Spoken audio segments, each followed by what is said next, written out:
Welcome to my channel. ఈరోజు మన recipe పిల్లల లంచ్ బాక్స్లో ఒక్క మెత్తు కూడా వదలకుండా బాక్స్ మొత్తం ఖాళీ చేయాలంటే ఒక్కసారి ఇలా చేసి పెట్టండి. చాలా రుచిగా ఉంటుంది. అన్నీ కలిపి కుక్కర్లోనే చాలా సింపుల్గా చేసేసుకోవచ్చు అనమాట. ఇంకెందుకండి ఆలస్యం, వీడియోలోకి వెళ్ళి ఆ ప్రాసెస్ ఏంటో చూసేద్దామా మరి.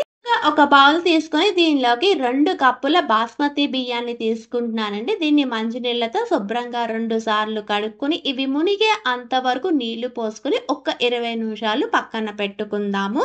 ఒక పక్కన బియ్యం నానుతూ ఉంటాయండి. వేరొక పక్కన పొయ్య వెలిగించి కుక్కర్ గిన్నె పెట్టుకొని దీనిలోకి 1 table spoon oil, 1 table spoon నెయ్యిని కూడా వేసుకుని నెయ్యి అన్నది కొంచెం కరిగే అంతవరకు ఆగాలన్నమాట.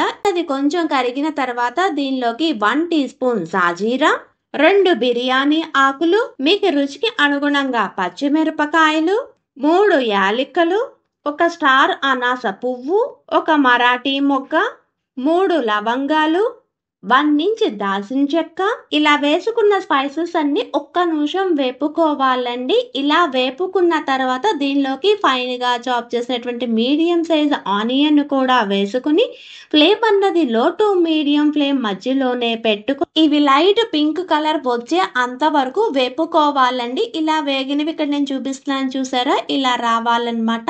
ఇలా వచ్చిన తర్వాత దీనిలోకి 1/2 టీ స్పూన్ అల్లం వెల్లుల్లి పేస్ట్, 1/2 టీ స్పూన్ మిరియాల పొడిని కూడా వేసుకుని అల్లం వెల్లుల్లి పేస్ట్లోని పచ్చి వాసన పోయే అంతవరకు వేపుకోవాలండి. ఇలా వేగిన తర్వాత దీనిలోకి చాప్ చేసినటువంటి ఒక medium size carrot, 2 table spoon fresh బఠానీ, ఇక్కడ చూపిస్తున్నటువంటి సైజులో కట్ చేసుకున్నటువంటి ఒక మీడియం సైజు బంగాళదుంప నువ్వు కూడా వేసుకుని మీకు కావాలి అనుకుంటే దీంట్లోకి మీకు నచ్చినటువంటి వెజిటేబుల్స్ కూడా వేసుకోవచ్చండి. ఇలా వేసుకున్న అన్నింటినీ ఒక్క నిమిషం వేపుకోవాలన్నమాట. ఇలా వేపుకున్న తర్వాత దీనిలోకి రుచికి అనుగుణంగా ఉప్పు వేసుకొని ఒక్క నిమిషం ఈ కూరగాయలన్నింటినీ వేపుకోవాలండి. ఇలా వేపుకున్న తర్వాత లేత కొబ్బరితోని నేను ఇక్కడ తీసుకున్నటువంటి బియ్యానికి 2 కప్పుల బియ్యం తీసుకున్నాను కదా, 4 కప్పుల కొబ్బరి పాలను వేస్తున్నాను అనమాట.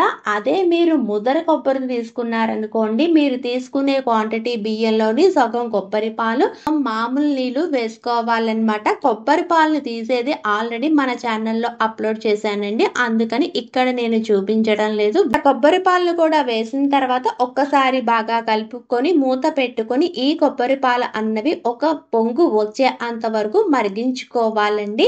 ఇలా మరిగించుకున్న తర్వాత మనం ముందుగా నానబెట్టుకున్నటువంటి బియ్యాన్ని కూడా వేసుకొని ఒక్కసారి బాగా కలుపుకొని ఈ పాయింట్లోనే మీకు ఉప్పు కారము అన్ని సరిపోయా లేవో చెక్ చేసుకోండి. ఏవైనా సరిపోకపోతే మాత్రం ఇక్కడ యాడ్ చేసుకోవచ్చు. కాకైతే ఇక్కడ అన్ని సరిపోయాయండి. ఇలా వేసుకొని అన్ని బాగా కలుపుకొని మూత పెట్టుకొని ఫ్లేమ్ అన్నది మీడియం టు హై ఫ్లేమ్ మధ్యలోనే పెట్టుకొని ఒక్క 2 విజిల్స్ వచ్చే అంతవరకు ఉడికించుకోవాలండి. ఇలా ఉడికిన తర్వాత దీనిలోని ప్రెషర్ అంతా పోయిన తర్వాత మూత తీసి చూపిస్తున్నాను చూడండి, ఎంత బాగుందో కదా. అంతేకాదండి, ఇది కుక్కర్ గిన్నెలోని కింద కూడా అడుగంటదనమాట. నేను చూపించే ప్రాసెస్లో ఒక్కసారి చేసి చూడండి. లంచ్ బాక్స్కి ఒక్క మెతుకు కూడా ఉంచకుండా బాక్స్ అంతా ఖాళీ చేస్తారనమాట. అంత బాగుంటుంది. మీకు కానీ ఈ వీడియో నచ్చితే లైక్ చేయండి, షేర్ చేయండి, సబ్స్క్రైబ్ చేయడం మాత్రం అస్సలు మర్చిపోవద్దు.